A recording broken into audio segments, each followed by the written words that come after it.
Hello and welcome to the two-man power trip of wrestling. I'm your host, JP John Paz. With me today, very special guest, all the way from Australia. He's been known as the Mike Tenay of Get My Go. He's, of course, the Aussie guy himself, Mr. Dean Galloway. Dean, welcome to the two-man power trip. How you doing today, sir? I'm very good, thank you, Poz. And geez, you're diving really deep into the guest pool. You certainly must be running out of guests to bring me on, but I very much appreciate the extra exposure and getting to work with a professional like yourself. Oh, yes. Now, we'll get into it in a few minutes. I heard one of the funniest stories I've ever heard in my life listening to you and Get My Go recently. But before we get into that, what are you up to and what is this Mahler town? What's going on? Am I pronouncing it correctly? Not quite, it's Malatown, Oh, Mahler but town.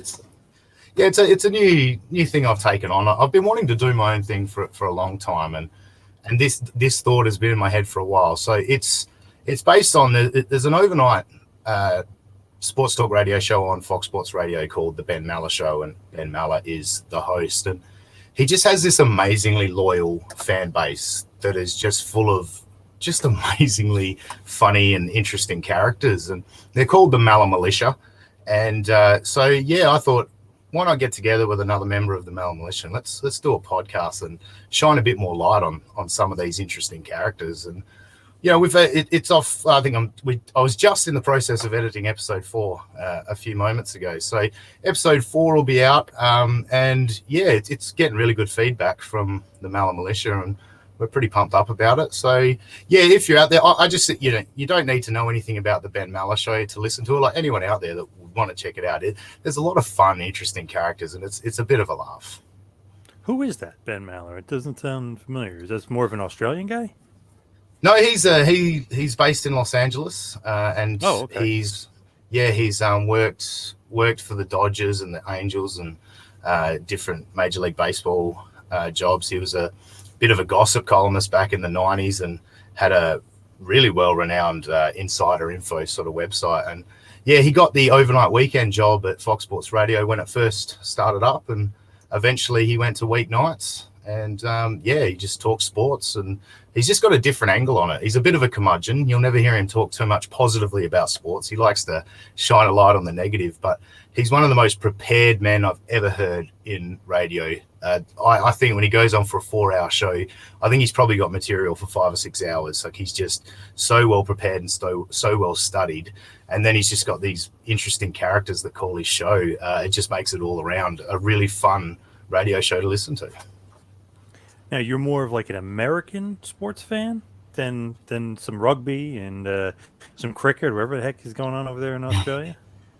Yeah, look, I've always loved all sports. I've just always got into sports as a kid, and look, I love Australian rules football. I follow that as a diehard fan, and I played a lot of cricket growing up. That was sort of my sport, and I've always loved my cricket and following cricket. But probably about 10 years ago when I realized how easy the access had got to America these days for us to be able to watch it and follow it with, all the different apps and stuff these days, that I started to get into it and listening to American radio to learn what's going on and try and understand these sports. And so, I always enjoyed basketball in the 90s, in the Jordan era and all that. And we got little bits and pieces delayed and all that. So, and I always sort of liked the NFL. And so around about 2010, 2011, it just became, so easy for me to watch that I became a passionate fan, and I just love American sports these days.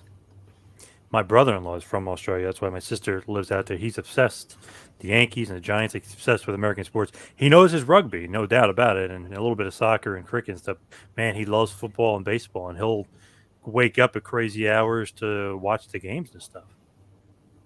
Yeah, that's the thing. The NFL games start at like 1 a.m. on a Monday morning for me, or 2 a.m. when the time switch happens. But I'll wake up at that time on a Sunday morning, and I'll drift back to sleep and all that during all the games. But try and watch as much as I can. Red Zone's a great thing to be able to see what's going on across all the different games. But I'm more than happy to get up early and watch the NFL because I love it. I know so many people don't even watch the games anymore. They just literally watch Red Zone TV, especially if they're into fantasy or whatever. It's just easier for them just to watch Red Zone. It's all Yeah, action. You're yeah, basically going to get all touchdowns, field goals, or whatever's happening in quote unquote the red zone. So I know a ton of people that just watch that channel. Yeah, and especially if you've got, like, if you put the app up with your favorite team, their game playing on your iPad or something, and have Red Zone on the TV, you can sort of follow your team, but then follow everything else that's going on as well. It's great. I love Red Zone. It's brilliant. Do you have an NFL team? Yeah, I'm a Dallas Cowboys fan. So that's, obviously I jumped on the bandwagon in the early 90s. I was, I think, nine years old when they won or 10 years old for the 93 Super Bowl. And that was the first game I'd ever watched. We used to get the Super Bowl every year. That's, we've always had that. And so, yeah, I watched the 93 and 94 Super Bowls were the first 2 games of NFL I ever saw. So I picked the Cowboys at that point. And little did I know that would probably be the last success we'd see in my fandom. And I didn't really get to appreciate it. But, yeah, never know. One of these days I might get back there. They stink, and I love it. I'm a big Giants. Everyone loves it. I love when they're struggling, but they've been better than the Giants for the last couple of years. There's no doubt about that. They're just always missed opportunity team that just blow opportunities. The Cowboys. That's what it's been for the past 25 years or whatever. And certainly in my fandom in recent times, there's been some close ones. I honestly feel the best chance was 2014 when the Des Bryant was it a catch or not a catch. I truly believe that year the Cowboys had already beaten the Seahawks in Seattle. And I thought they were a good chance against the Patriots. If they call out a catch for Des Bryant, I thought that was the Cowboys' year. But, those are the things that happened to the Cowboys in the past 25 years. I hate that rule. I hate the Cowboys, but come on, that's a catch. That's such a stupid rule.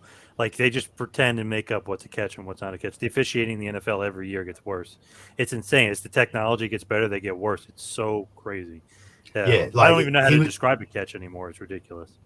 He was clearly diving for the end zone, which means he's now making it. He's made the catch and he's making a football move. So yeah, it was ridiculous. It broke my heart, but hey, we all get it, don't we? All teams get it where referee decisions don't go your way and it costs you, and you're going to remember it forever. But hey, it happens. Hate Des, hate the Cowboys, hate Romo, but man, that was some bad officiating, and I didn't mind it happening, but that was bad. I feel so bad for Romo because he was a really good quarterback. And I've ranted to people before that the fumbled snap on the field goal. I've just always said, what the hell are you putting your starting quarterback in that position for? That is a no-win situation for him.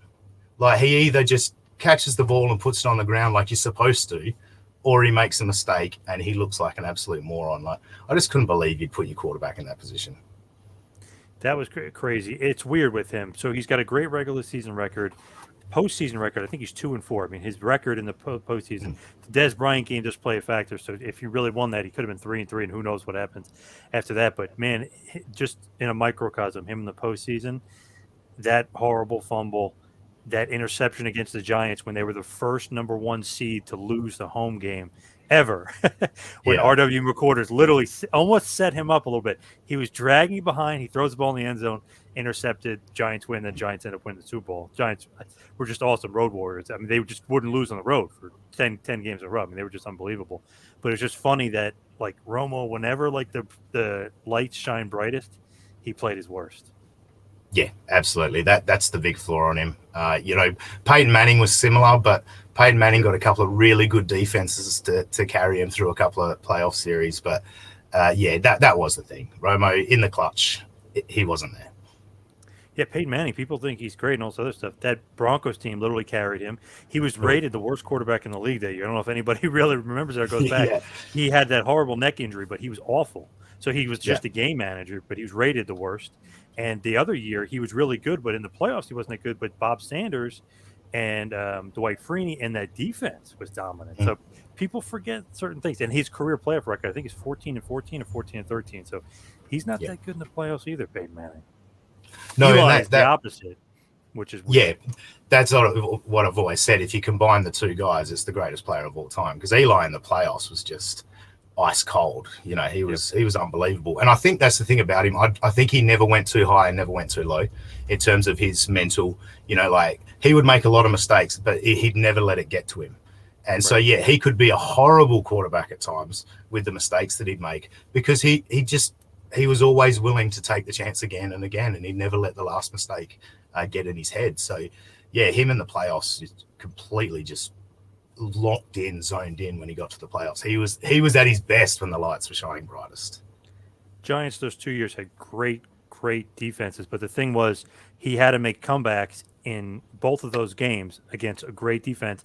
And that 07 Patriots team is the greatest team of all time. I mean, they were undefeated. They had one of the best defenses ever.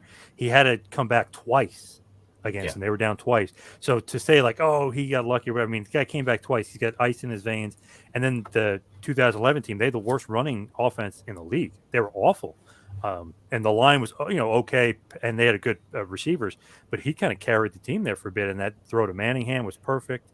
I mean, just him making those comebacks is crazy against the Patriots. And Belichick's Patriots, even crazier. Yeah, exactly. And, I mean, that second one, they probably shouldn't have even been in the playoffs. Like, the Cowboys choked it away again, late in the season, losing games that they should have won. And, like, everyone talks about the David Tyree catch, which is – it's an incredible catch. It's, like a fluke catch, as people like to say, but – he should have been sacked. Yeah. Like, how did he get out of, I thought he's gone, he's down, and he somehow got out of it and launches the throw. Like, you can't underestimate what he did on that play to actually get the throw off. Yep. And Joe Buck's call, if anybody remembers, I know he got ripped on it for when he was on Howard Stern, was awful. For the greatest play in the history of the Super Bowl, his call was like, and Manning gets sacked. No, he's out of it. So I noticed NFL Films, they cut that part out, and they put Bob Papa, who's the Giants announcer. Yeah. They throw him out there, who obviously is going crazy. Like, oh my God, he broke free and Tyree made the catch. He glued it to his helmet. Like, just awesome play, great memory. And it's the only way that Patriots team could have or should have been beaten. Right. Is a freak play like that. That's what it comes down to. That team, like I say, the best team of all time, other than coming up against Eli and the Giants. Crazy. Belichick couldn't quite figure out his buddy Coughlin, his old coaching buddy, his old friend. Couldn't figure him out, which is nuts to think about. Tom Brady could have 9 Super Bowls, and especially that horrible Eagles team, which is probably the worst team ever to win a Super Bowl. I don't know how the hell they lost to them. Just what's his name, Nick Foles. Big Dick Nick was dominant somehow. He had himself an Eli Manning playoff run, didn't he, or a Joe Flacco playoff run? Yeah. Yep. Still say, even Eagles fans I talk to say it might be the worst Super Bowl team ever. It's up there. It's got to be up there. I hate the freaking Eagles. I hate the Eagles too. Yeah, we can agree on that. Yeah. Which is ironic because my team in Australian rules football are the Eagles. So. Oh, okay. Yeah. Nice. Is Australian rules football exactly like rugby, or is it different at all? Completely different. It's a really difficult game to understand and learn. I've always said this, like, people will watch it and go, what's going on? There doesn't seem to be any rules. Like, the rules are intricate and they're tough to learn, but I also feel once you learn them, it's hard not to love it. What is, like, your background? I know obviously you're from Australia, but is the background in sports? Is the background in communications, TV, radio? What's your background in? No, I did a little bit of volunteer radio a few years back when I first started getting into American sports and that. And I sort of tried to bring in a bit of an American sport flavor to this particular radio show, but I only did that for about a year and a half.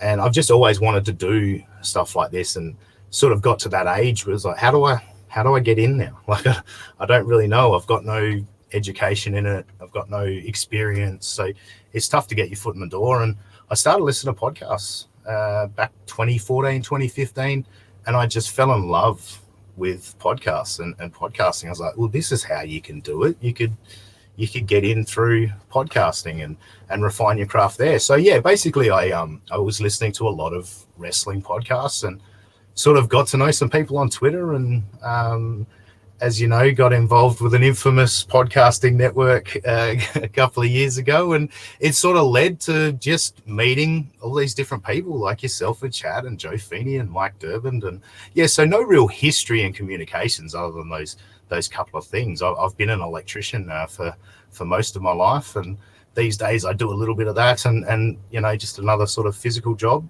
That's pretty much the gist for me.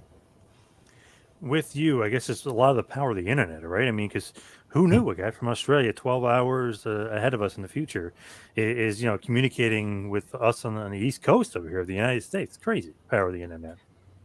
Yeah, it is it's kind of hard to believe sometimes. And like with the wrestling thing, like I got into the wrestling in the Attitude Era, and that was sort of the beginnings of the internet. Like I remember being one of the kids at school that was one of the first to get the internet over here, and going on message boards and stuff like that back in the early days when I was just becoming a big wrestling fan. And I thought that was crazy then. And then just the advancements in technology since then and now, like I got my phone and I'm on Twitter. Like, you messaged me the other day on Twitter, you want to come on the show? Yeah, no worries.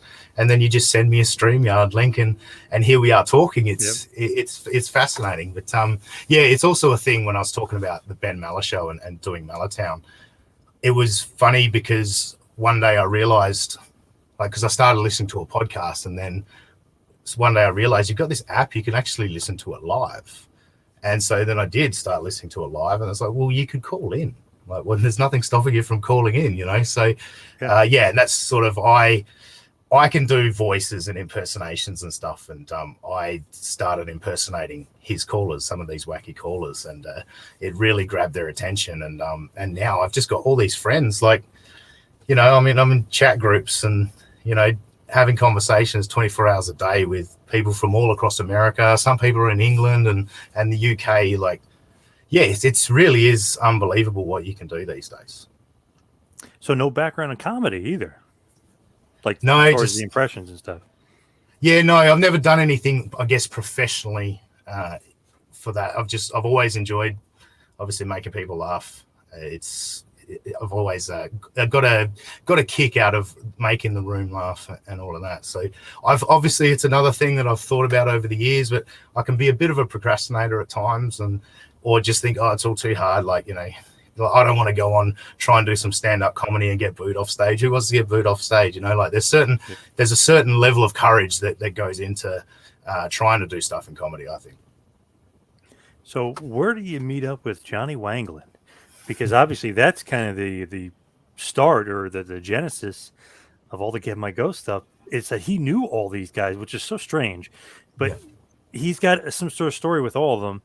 And it seems like a lot of them are very angry at him, though. What's the background and what's your story with him? Yeah, so all right, I'm responsible for a particular Twitter parody account directed at Matt Coon. A couple of years ago, I came up with Fat Coon. And I was tweeting out, stuff just for comedy. Like, I never had anything personal against Matt. I just thought there's some people here I could make laugh, and I never targeted Matt personally. Like, I never tagged him in tweets or anything. It was just to make some people laugh around me. And one day, John tagged me in a tweet.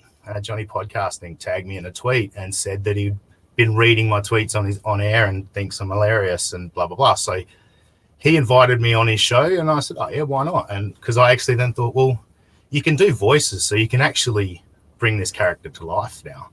And, you can use your sense of humor in an interview. So I did an interview with John, and eventually invited me to be a co-host on his podcast. And at that time, he was on Joe Feeney's Creative Control Network, and he was getting plugged on Keeping It 100 with Conan. And so I'm sitting here thinking, well, Joe Feeney seems to know what he's doing, and John is linked with Joe Feeney.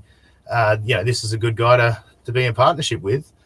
And just as you've seen on Get My Go, anyone that's watched Get My Go and followed it, everything that sort of happened from that point on, from when I met John, just all of the things that transpired over the next year and a half, 2 years, it's one of the most fascinating stories I've ever come across, to be honest.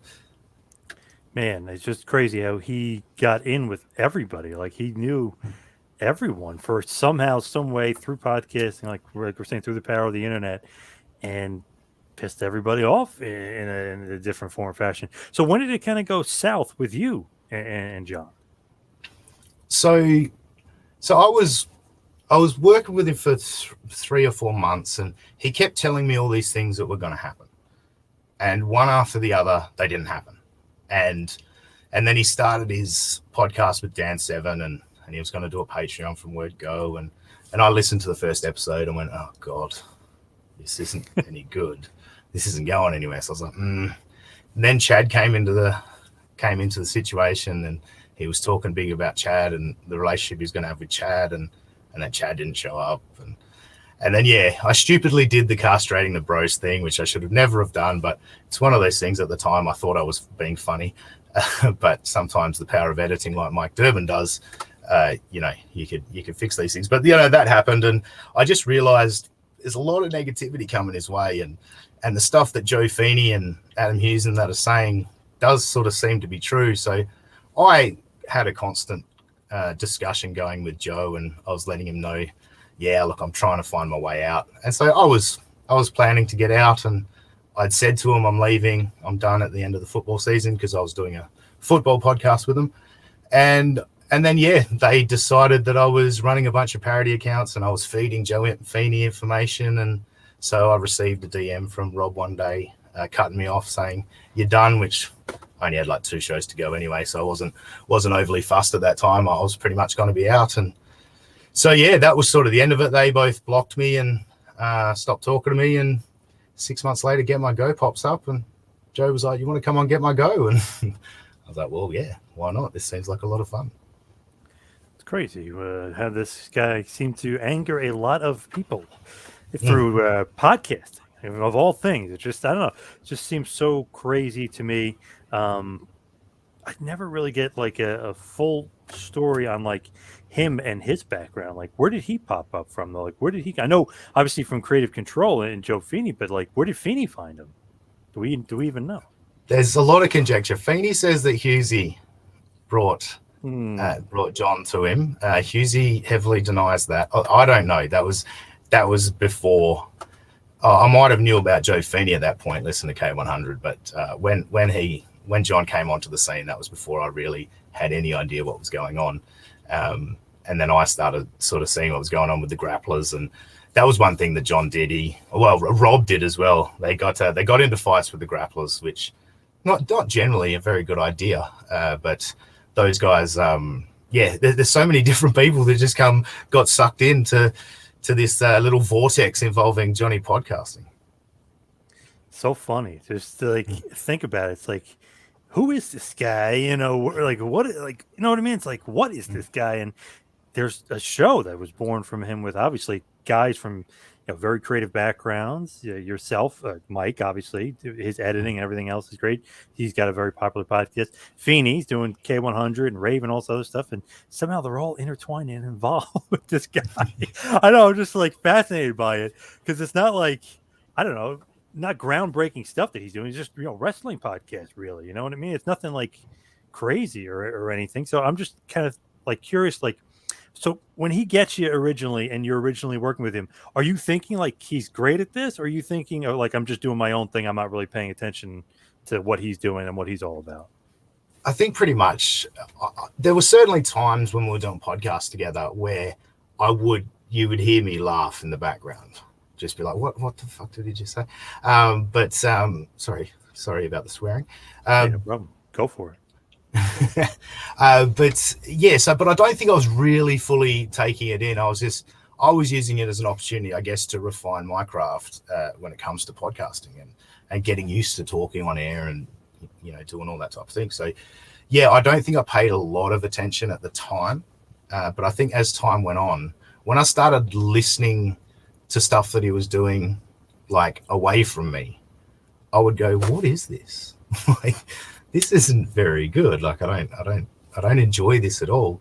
But then when I got into listening to it for Get My Go and looking to find clips, then your attitude completely changes about what you're listening to, and you can zone out and zone out through the boring stuff. And then all of a sudden I'll hear something and I'll just crack up laughing.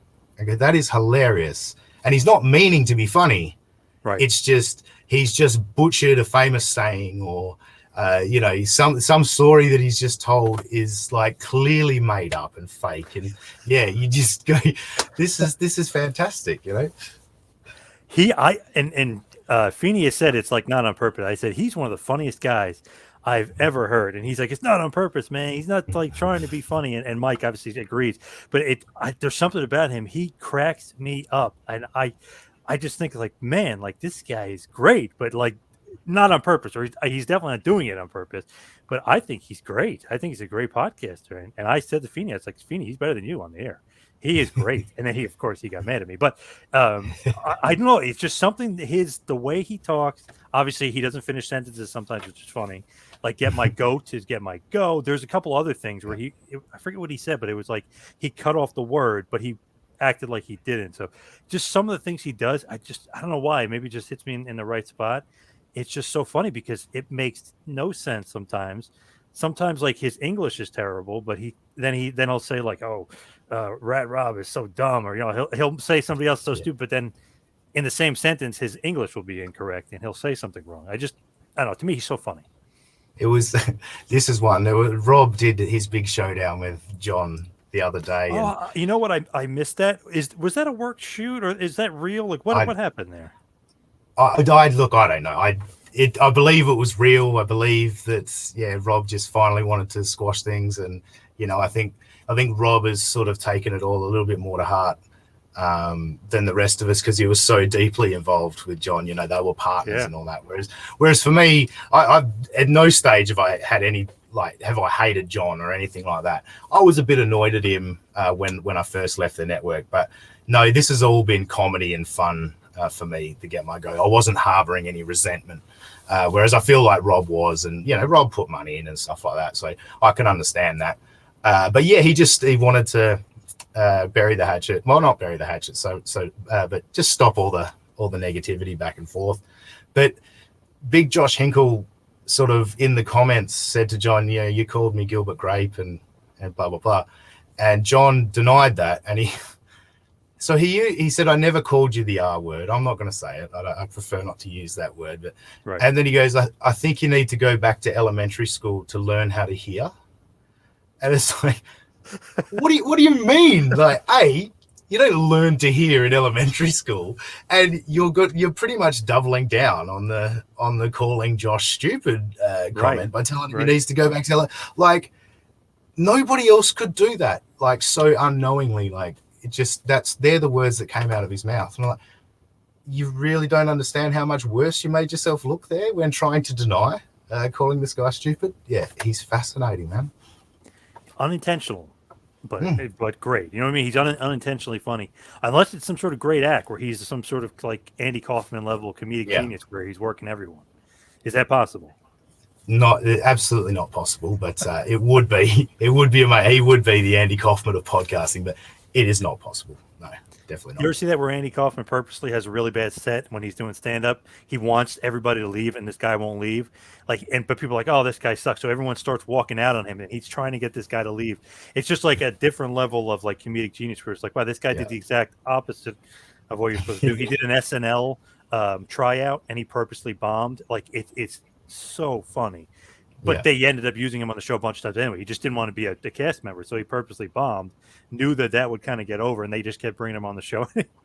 Just like so, he's not an Andy Kaufman level genius here. We're talking. Definitely not.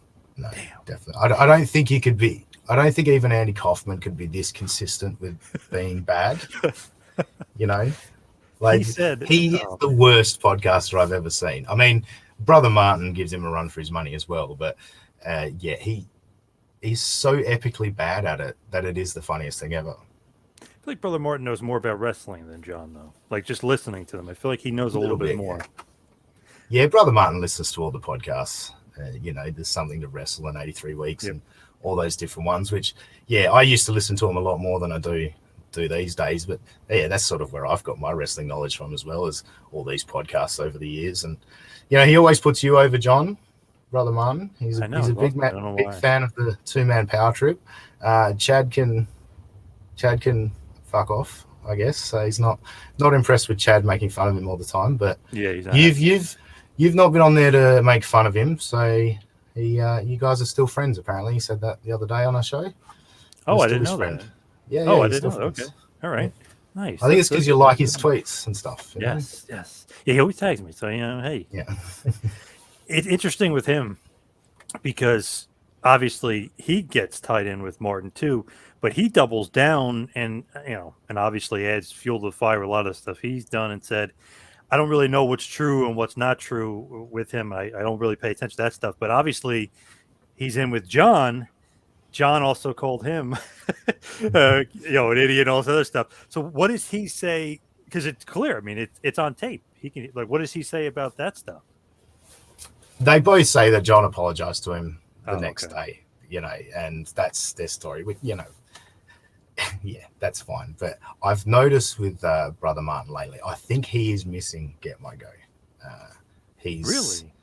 He didn't do his own podcast because he used to have Inspired, and then Yep. and then obviously on Get My Go there was the final episode of Inspired, and he announced Baptized Fire, and he didn't do any shows for weeks on Baptized Fire. And then Get My Go stopped, and he started doing one every week, and every week he wanted to talk about the haters. So it seemed like he was trying to get our go, I guess, and get My Go back up and running, and because he's missing the attention, it feels. So the bonus episodes, the 3 that you were just basically starring in, I heard the story. I messaged Mike and Joe. I just said, "Man," I go, "that was so freaking funny." I was walking back into work, and somebody was parked there. They probably thought I was nuts. Like, what the hell is this guy laughing at? Because I get out of my car, I'm still laughing. That they're like looking at me, and they probably think I'm just like some psycho. I couldn't stop laughing at the bonus episode 3. That story where somebody recognized him, and the kid gives him the fist. Yeah. What the? I was like, I don't know if I've ever heard like a funnier story. Maybe the Meltzer, like, you ever heard my Dennis Miller story? Like that thing, like it's awesome too. But I legit couldn't stop laughing. So somebody recognizes him is the story, right? I mean, right? I mean, Yeah. is this true? Two people. Two. If you listen to the story closely, it's two different people. So it's a guy and a kid. Yes, that's right. Which he's incredibly successful. Fig Life didn't exist yet. Fig Life for the 2,500 subscribers. It wasn't on video. So it was, but he did have a Wrestling with Reality YouTube channel. But I'd be surprised if there was any more than 20 followers or whatever at that time. But pulling the onion back a little bit, taking you behind the curtain, that particular clip. So him and Brother Martin had been doing a lot of, we're challenging you guys to come on and talk to us. None of you have got the balls and blah, blah.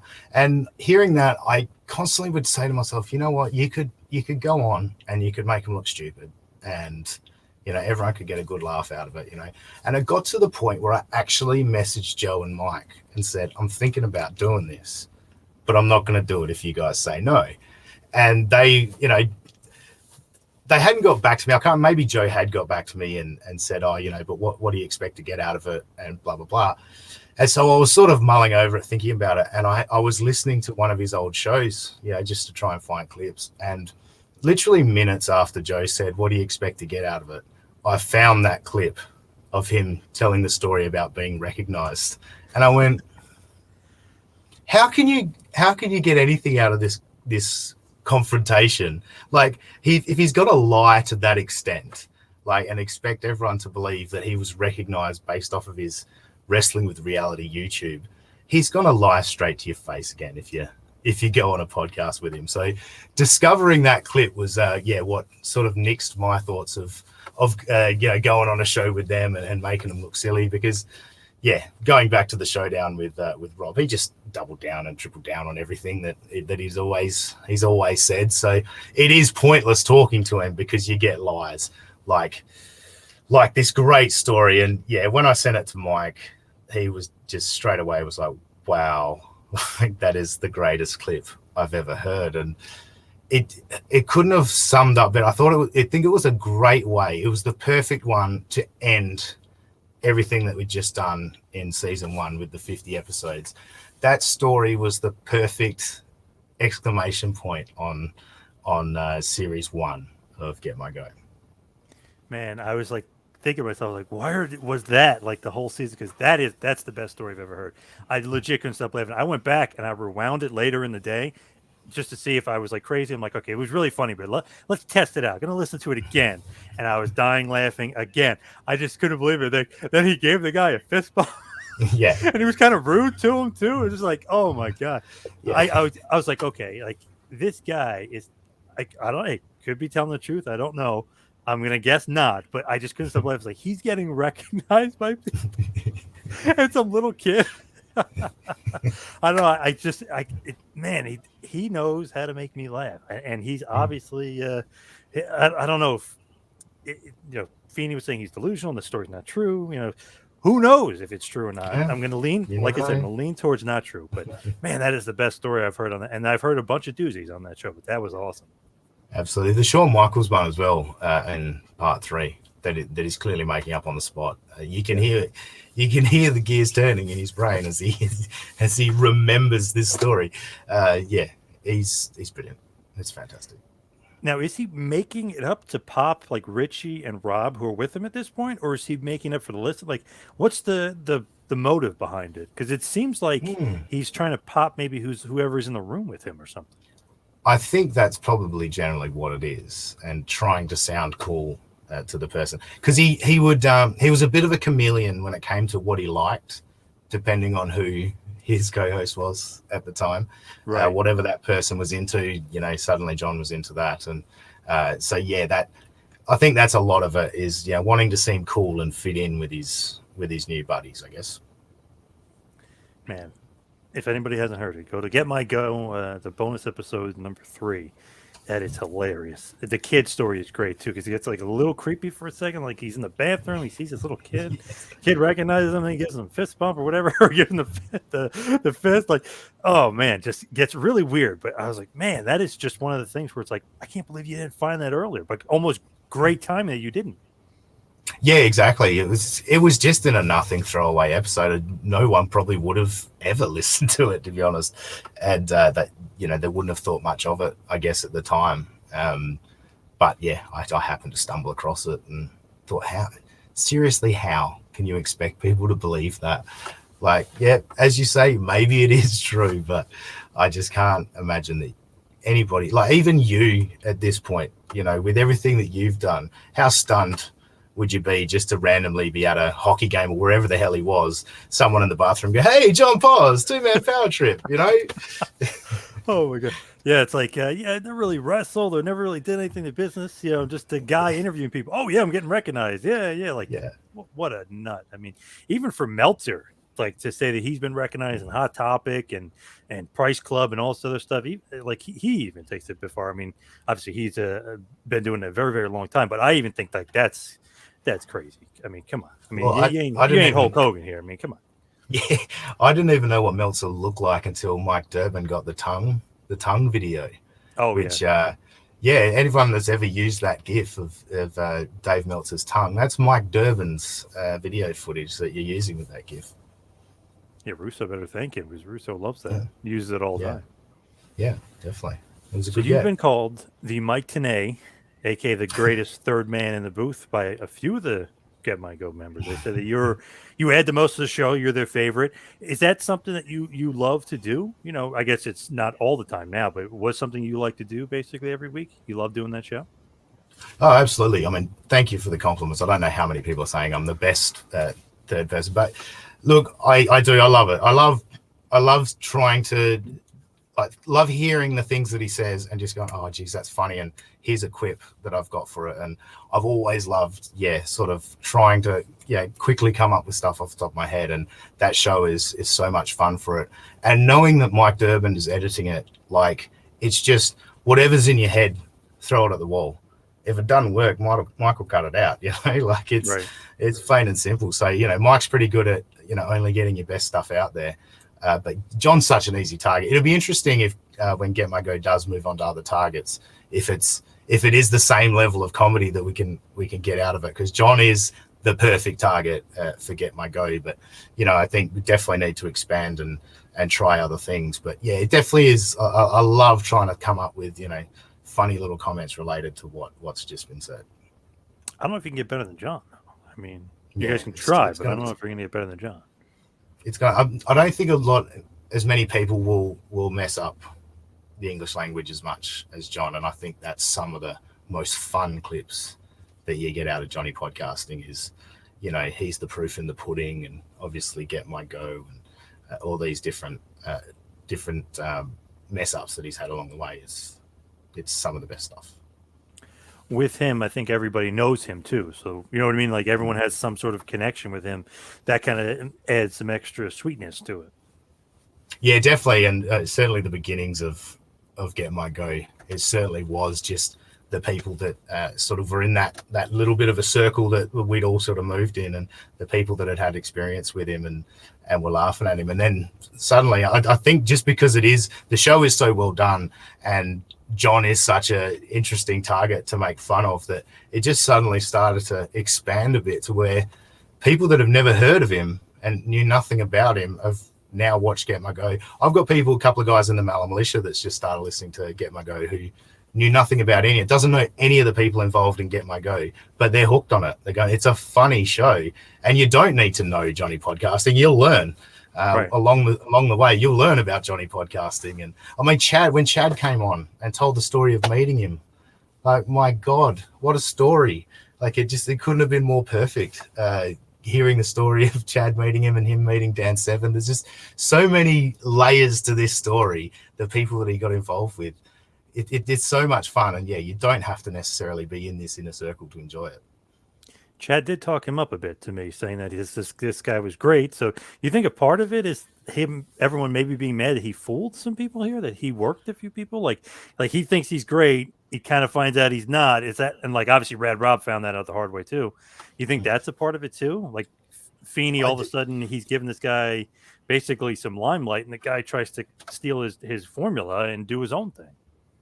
I think absolutely there is a charm to him when you actually get talking to him. There's no doubt about that. And he does fool you. He does drag you in to begin with. And like I said to you, like when I was explaining my run with them, it takes a little bit of time, but then you realize, hang on, he said this was going to happen and it never happened. Or, there's things that he sort of exaggerates or embellishes or whatever. And so I think, everyone does genuinely like him to begin with. And not that I've ever really disliked him. It's just you start to see through the bullshit. And it does take a little bit of time, but, everyone does sort of have their story of where, they were all getting along great, and then they just realized they were being lied to constantly, I think. So, I think there is a bit of that to it. Pos is a little bit of people going, Jesus, he worked me kind of thing. Because I remember like a few people were like, oh, this guy lied to me about this. Because I would say like, oh, I really want to interview him. He's so interesting. But, a few people like, he lied to me about this. And I asked like Jeff Lane, I was like, you think he'd be a good interview? He goes, honestly, you could interview him stuff. He's like, but how do you know if like he's telling the truth or not? He's like, it might not be a fun interview. He may be funny, but it might not be like a good interview because he's not going to really get truth. Or how do you know if you're getting truth? So I was like, yeah, that is kind of true. It's like if you're talking to somebody, you kind of don't expect them to be making anything up for for a half hour or whatever, an hour or whatever. It's kind of like counterproductive. Yeah, exactly. And like one of the first things he told me when I got involved with him is his network was in partnership with Joe. He said they're 50-50 partners in it. And I've since asked Joe, and Joe said, no, we were never partners. Like, Joe was happy for him to go, but he was kind of a bit annoyed that you're stealing my whole plan that I came up with. You've come in, stolen everything, and now you're going to try and do it on your own. But that was the thing for me. I thought we were in partnership with Joe. So I was like, well, if we still got Joe on board, then we still get the plugs on keeping it 100 and all that. But obviously then I start to see, hang on, Joe doesn't seem too supportive of this. And these guys seem to be at odds. And John would tell me, no, it's a work. We're just playing. Like, we're all buddies. And it wasn't until I started talking to Joe myself that I realized, yeah, right. So he's been lying to me all along. He was never in business with Joe. And he's trying to do this all on his own. And once you lost the keeping it 100 promotion, I was like, well, who's promoting this? Who knows who you are? Nobody knows who you are. How are people going to find you? So, yeah, I couldn't understand that. But that's the thing. You could never know. You could never know what's truth and what's not, because there's so many lies stacked up. Like, yeah, you'd be weeding. It's like trying to find a needle in a haystack, trying to find the truth. Where do you get all the clips and stuff? Because obviously you're supplying Mike with a lot of great content, like the greatest story of all time, like we just said. Like, where do you get the clips and stuff from? So I just started listening to going through his podcast feed for a while, and I spent, weeks, probably a couple of months, just because I can listen to podcasts all day at work. So I just chuck them on and go about my day. And then one day I heard something, and I was like, I've seen people screen record, but I don't know how to do it. And so I Googled that. And so then So I knew how to screen record. I just, whenever I heard something, skip back 15 seconds, start recording it, stop it, boom, email that to Mike, and they just kept stacking up. And when I was going through my video section of my phone, I just got hundreds of these screen recordings that I've taken off of his podcast, and I've still got dozens and dozens of clips that have not been used on Get My Go. There's stuff that I found. There's stuff that when I listen back to it, I go, I don't even know why I clipped that. Like, I don't see what's funny about that, so I just trash it. But at different times, I'll hear stuff and just start recording it, screen recording it, and file it away for later use on Get My Go. Funny thing is, sometimes you don't know what's going to catch, right? I mean, because he says a lot of crazy stuff. So you're like, oh, let's see, maybe this will catch, maybe this will not catch. Him playing Brad Armstrong's theme music over and over, like, it might not be over, but maybe it'll catch on. It did catch on. Yeah. No, and similar with jokes that I'll do on the show. Like, sometimes I'm surprised at what someone will comment or message me or whatever and say, oh, that line was hilarious. And I was like, oh, really? Like, I personally at the time, I didn't think it was that funny, but it's just a joke that hit. And yeah, same thing with the clips. Some of the clips that people have reacted to, when I've heard them back, I'm like, I don't know if that's that funny, but then it just hits and people love that particular clip, whatever he said in it. So yeah, you're right. Certain ones just, the huge and monumental, that's just become everyone huge and monumental. I always loved from Flogging the Dolphin. I loved Balls. I thought that was a really good one. But yeah, there's a bunch of them that have just caught on. My great good friend. A lot of people always refer to people as their great good friend. I don't know. Is there any that you use in everyday life?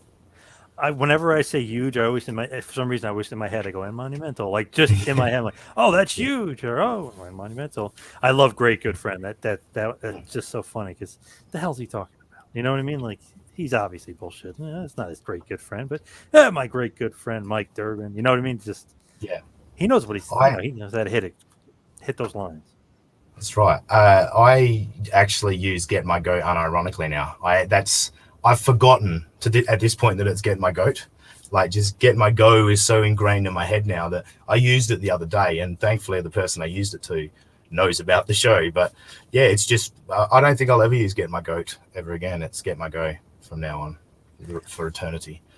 I scratched my no, or whatever the hell he said. He didn't finish nose. He used no. I say it like my no. Like, what are you saying? My no. I don't know why he does that, but it's just something that to me, I always think that's funny. It's like he just cuts the word off. And that's it. You think he's going to finish? Nope. He just cuts it off. That's it. And in the bonus episode where he used worth your go, what does that even mean? Another one. I have no idea. Yeah. I'd love to get like a what do you call it? One of those, what the heck do they call it? Like Japanese to English translation dictionaries or whatever. Like Wangling to English. Wanglish. Yeah, Wanglish. Yeah, it'd be perfect. Yeah. So we can figure out what the hell he's talking about. Yeah. He's definitely speaking his own language. Yeah, I think most of the time you can see that he's taken two sayings and stuffed them together. You know what he's trying to get at, but he's just got lost on his way and has found something else. Found a different saying on the way to add to it. But yeah, it's I just keep sitting here thinking about all of the mistakes. Like, the proof's in he's the proof in the pudding, and it just I love it. I love it so much. See, I love that when the guys are like unintentionally funny. They're not trying to be funny, but they're funny. Like, I love that kind of humor. It's great. I don't know if you ever watch this show on Practical Jokers. There's this guy Rob Emmer who comes on all the show, unintentionally so funny, but he's not doing it on purpose. That's what makes him who he is. I mean, that's what makes him so funny. Yeah, no, definitely. Practical Jokers is a great show. I love that. Love that show. I've never been a big prank guy, but when the pranks on themselves, I find that funny. Like, if they're sort of pranking other people, I've never been a big fan of that.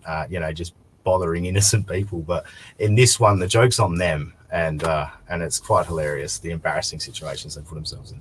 Yes, I love pranks of all sorts. I don't know why, making people uncomfortable, doing weird stuff. Prank phone calls, releasing chickens places that shouldn't have chickens released in them. I mean, stuff like that. I love stupid shit like that. Crazy pranks. Yeah, I mean, don't get me wrong. Like, I do love pranks, but I'm more if you're harming, like you know, when people get covered in, you know, some sort of goo or you know, whatever, like when you're interrupting someone's day negatively, Right, I don't right. like that. But if it's harmless fun, that's just for a laugh. Absolutely, I love pranks. So with Get My Go, you're saying it might be over for him and that there's going to be a new focus, or is that just kind of something you're thinking about? Yeah, so Mike and Joe, Joe did a very rare, actually done a couple of creative control dailies recently. I think Guns N' Roses has inspired him to do some podcasts again. And so him and Mike talked about the release of the new Guns N' Roses song, and the second half of the episode, they go into what's next for Get My Go. So basically, go check that out, Creative Control Daily with Joe Feeney.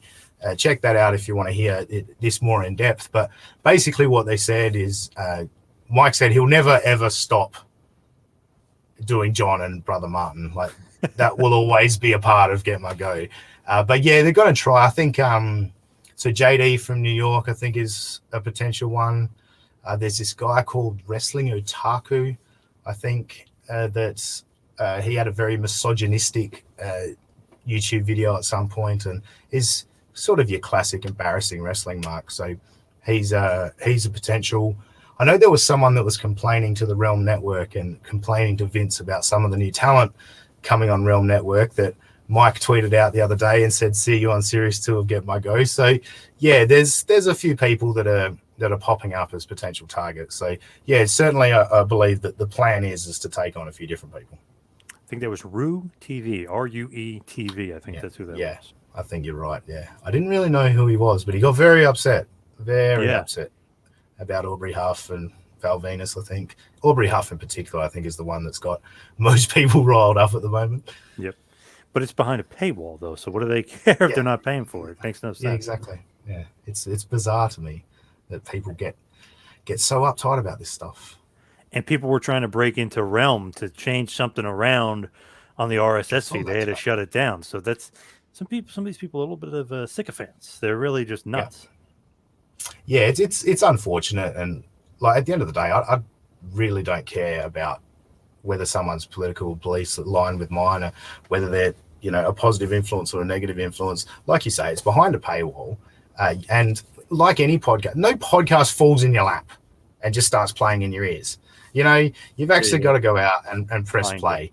Yep. So yeah, I just think, you know, you don't have to listen to it, folks, and you don't have to promote it like you are. Like they are all promoting it by, even though they're rising up against it, they're announcing to more people that Aubrey Huff is a podcast on the Realm Network.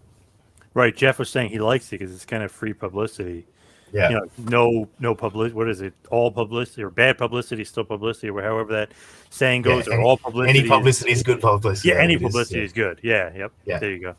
So it's one of those things where, all right, I guess you guys can talk about it, but it's so weird. It's like you literally would have to go to Realm, pay for it, put it behind the paywall, add it to your phone, and press play in order for you to ever hear it. So why do you care? Like, what? Very weird. Yeah. I think Ricky Gervais has a great joke about his like stuff on Twitter and all that. He said, like back in the day, like if you walked into town and there's one of those notes on the wall saying guitar lessons and the phone number, and it's like ringing that phone number and going, "I don't want guitar lessons," you know, like just walk away, you know, like you don't need to get the guitar lessons. Like you could just scroll past people's tweets. You can just avoid podcasts. You don't have to react to everything. You can just move on with your life. He also, I've seen him, I believe it was the Hulu Theater at MSG, the adjacent theater there. I saw him, very good set. He had some great stuff. A lot of fat jokes that some people did not like, apparently, but he had some good ones.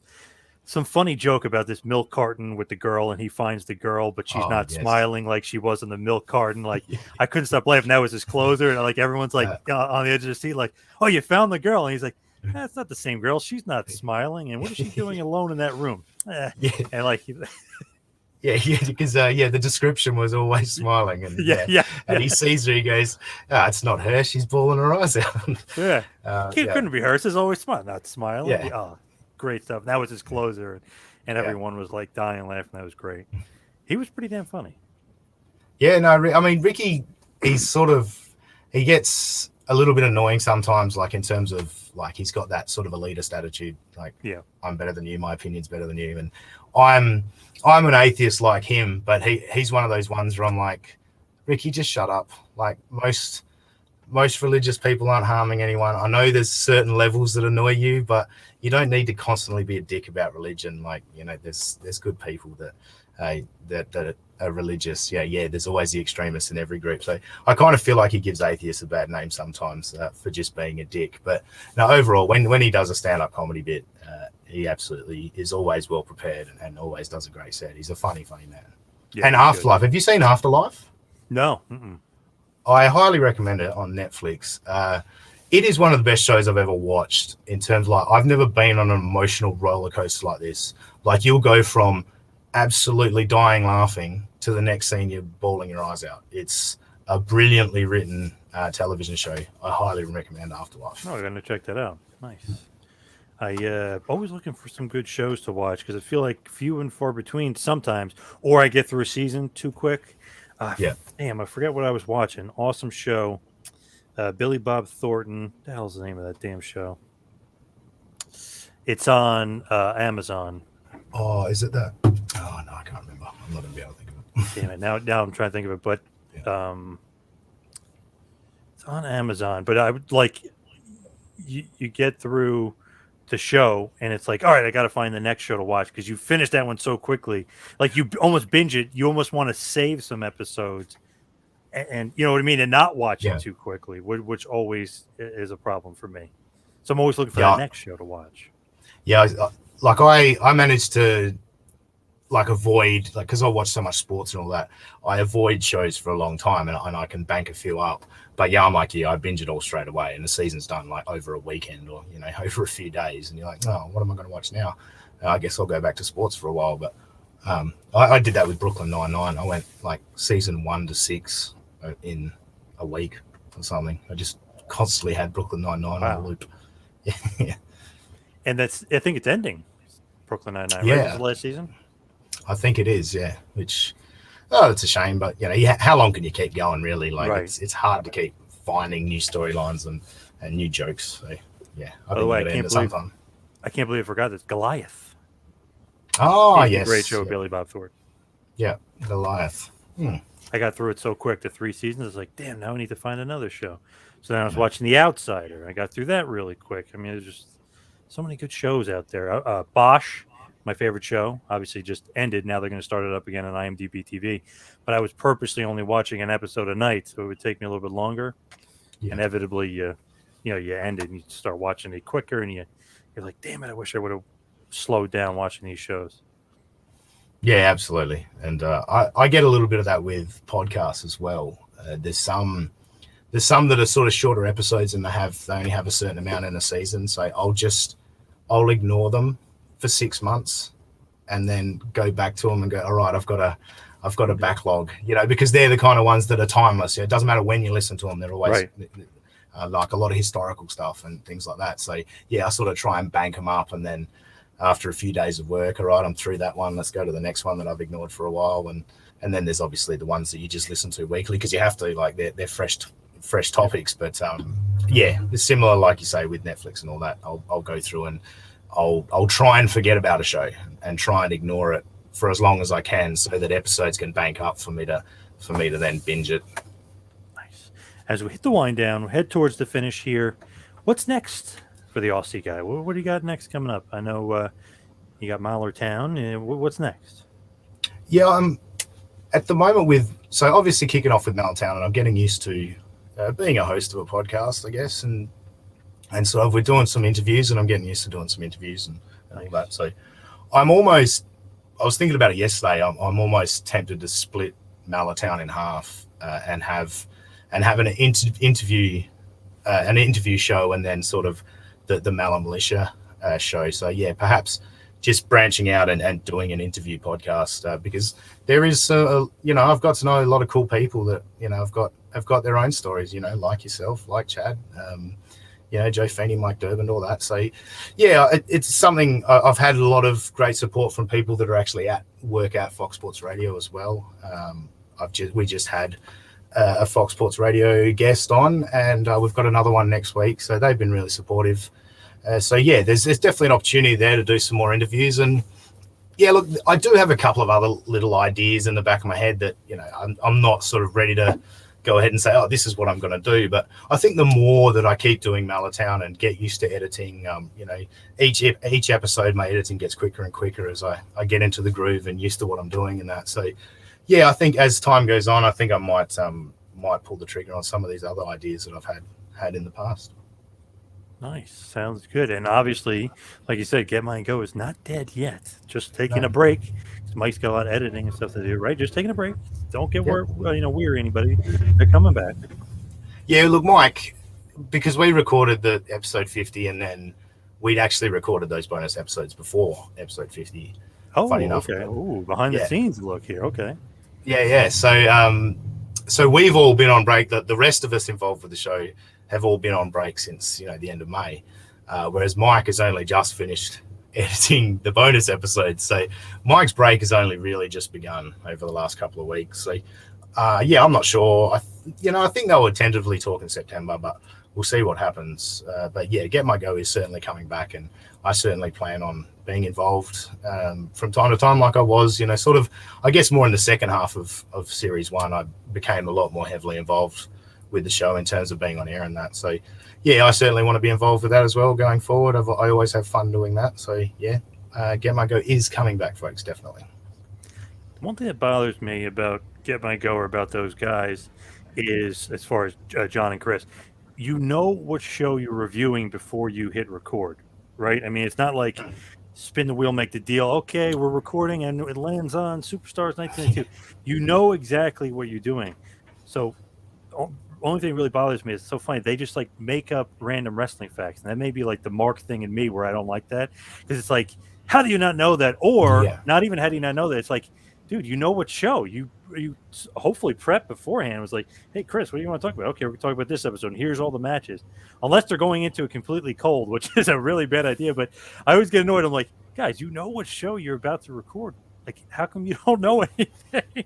Like, and you're doing a wrestling show, you want people to kind of come to you as being like the voice of knowledge.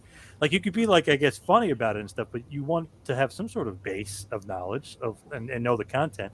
I just get like, how do they like not know some of that stuff? It's just so funny, and like the stuff they say to like almost cover not knowing it. It's just odd to me. Yeah, it's like any of Conrad's shows. Whenever they're doing a topic, like say they're doing a pay-per-view, Conrad will do the weeks leading up to the pay-per-view first before they start talking about the pay-per-view. Yeah, you would think that if you're going to cover a particular episode of Superstars, you're going to go, all right, what happened in the lead up to this? What are we going to see? All right, let's learn a bit about the inner workings of that time. And like, I remember John saying, oh, these people expect us to know this stuff off the top of our head. Well, no, don't press record if you're not ready to. You know what you're covering. You don't have to. I was always thinking that, like, you don't have to hit record. Look it up. Even on the internet, just go right on the internet as you're recording, right before you record. Look up the stuff. I don't know, print it out or leave it up there or whatever, but just have it ready. And it's funny because I'm just like, man, for me, a lot of the times, which I think could be like a detriment too, I've watched all these shows, so I try to go back from memory and try to incorporate that into the research a little bit too, but it just seems like they're going in completely cold. Yeah, and after that criticism, John would start just reading off the card for the show, like this person versus this person. It's like, anyone can do that. What do you mean? What are you doing? So, no, we all, like, it used to bug me so much. I mean, I still occasionally watch their stuff just to see if there's anything funny. But I've taken a bit of a break from watching or listening to their stuff. But they still do it. I know Chris still does, but John still does their show. Yeah, they've had another name change. What's the name under? What is it? Retro Wrestling Revival, they're calling themselves. Wow, I saw something like that pop up on Facebook. I didn't know exactly what it was. Now I know it's him. But I just thought, wow, I thought they stopped recording. I guess. Yeah, well, they went to Patreon for a little while. Okay, that's right. Is hilarious, but yeah. But then they got kicked off Patreon. I think they got kicked off Patreon as well because they were still trying to stream WWE content. So they don't like that too much. They were trying to pass it off as transformative, but they didn't know what that meant. That was another funny thing. Now I think back, like funny things he said. That was crazy. It's transformative content, or what the fuck he said. Yeah. No, you can't just play it from start to finish, mate. You can't do that. I don't know. It's funny. Like, I don't know if he was trying to get away with it, or did he not know you couldn't do that? Just after the first time, you got to know you can't do that. Yeah, he thought he understood transformative content, but he didn't. But he did admit on the showdown that he's learned a lot more about transformative content, and he understands now that he was doing the wrong thing. So he did learn something. But no, they've gone back to Facebook with a new name. So their T-shirt store with all those Wrestling with Reality logos on them, pretty much pointless now. We're going to have to change all those designs, but I can't imagine they're selling too many T-shirts. Right, and Nick Patrick was shocked to hear that somebody was selling his shirts. He laughed about it, but he was just shocked. Yeah. Like, somebody's selling Nick Patrick guy's shirt. What the hell? He wasn't getting any residuals from it, though. I'll tell you that much. No, I don't imagine they've sold any, so it's fine. It's the worst design. Like, I want Nick Patrick to see the design, because he'd just be like, I don't want to be associated with that shirt. That's a terrible design. Yeah, like, come on, get a better quality graphic there. Come on, guys. Yeah, absolutely. So for you, where can everybody find you and find your shows and everything else you got going on? Yeah, so the podcast is called Malatown, and it's on, look, at the moment, I'm not 100% sure of what podcast platforms. I know, obviously, your big ones, Apple, Google, Spotify, iHeart. It's on all those. There's a few of the other lesser-known ones, but I don't think it's on all of them. But, yeah, it's certainly out there. Search Malatown. On Twitter, for Malatown, we are at Malatown, if you want to follow there, and all the shows get shared from there. And for myself, I am on Twitter. I am at that sussy guy. Just imagine that Aussie guy and put an S where the A should be. That's a John level mistake right there. You know what I mean? Come on. But Dean, right. Thank you. Sorry, the A and the S are right. Well, the A and the S are right next to each other on the keyboard. And when I created the account, I didn't realize that I'd clicked S. And then it wasn't until I'd sent out a few tweets that I noticed that at that sussy guy, and I was like, oh, well, you're stuck with it now. You may as well. And then I came up with a clever little catchphrase. So, you know. Yeah, that's true. Put an A where the S should be. Yeah, that's true. That's not bad. An S where the A should be, but yeah. I'm sorry. Damn it. I think Mike screwed that up too. He always does. Just like he always says new power generation when talking about Chad's show. Every time. That's like, for some reason, Kevin Sullivan, instead of saying Jake Paul or Logan Paul, the two boxers, he calls them both John Paul Logan. I have no idea why. It just, he like combines names and puts another name. Like, he's like, oh yeah, he's fighting Floyd, John Paul Logan. I'm like, yeah. It's one of those things. You just always screw it up. But that is a John level mistake by you. You got to admit that. That is. Yeah, no, it is. I agree. I'll wear that one on the chin. But Dean, thank you so much for all the time today. You truly are the Mike Tenay. Okay, Mike, but thank you so much. Thank you, John. Appreciate it, mate.